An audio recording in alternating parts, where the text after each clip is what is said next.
The lights dimmed in the crowded auditorium, and a hush fell over the audience.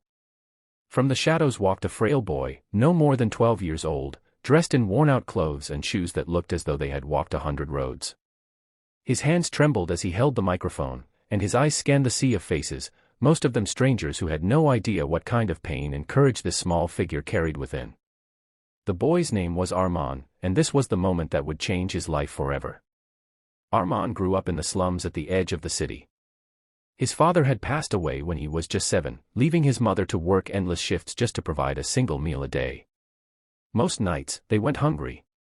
His home was a tiny shack made of tin and wood, leaking whenever the rains came.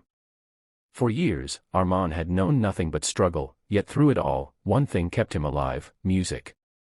Whenever life felt too heavy, he would hum songs quietly to himself, pretending the world around him was kinder than it really was. But life didn't let him dream easily. Other kids in school mocked him for his torn clothes and second-hand books. Some teachers barely paid attention, assuming he would never amount to anything. On the streets, people brushed past him as though he didn't exist. He often questioned if his voice, his dream, even mattered in such a cruel world. Still, late at night when the city was quiet, he would sing softly to the stars, pouring out his heart in a way words never could.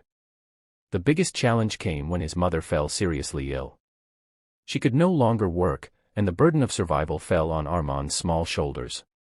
He sold newspapers in the morning and cleaned cars in the evening, all while hiding his tears. But there was something unbreakable inside him. He refused to give up on music, even if the world tried to silence him. One day, fate gave him a chance. A local charity announced auditions for a talent show, promising that winners could receive financial help and education. Armand almost didn't go. He was scared of being laughed at again, but his mother's words echoed in his heart: "Your voice is your gift, never let it go." With trembling courage, he stepped into that audition room.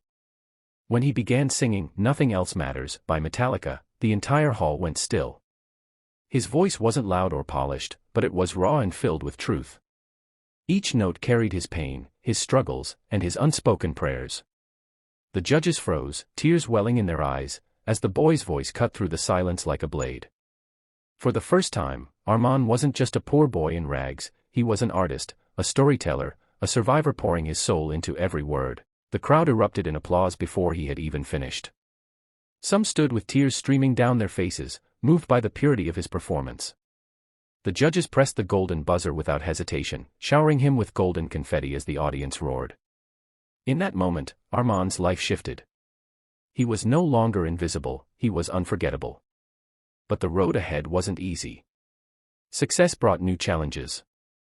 There were critics who claimed his story was exaggerated, people who envied his sudden rise, and moments where the pressure almost broke him.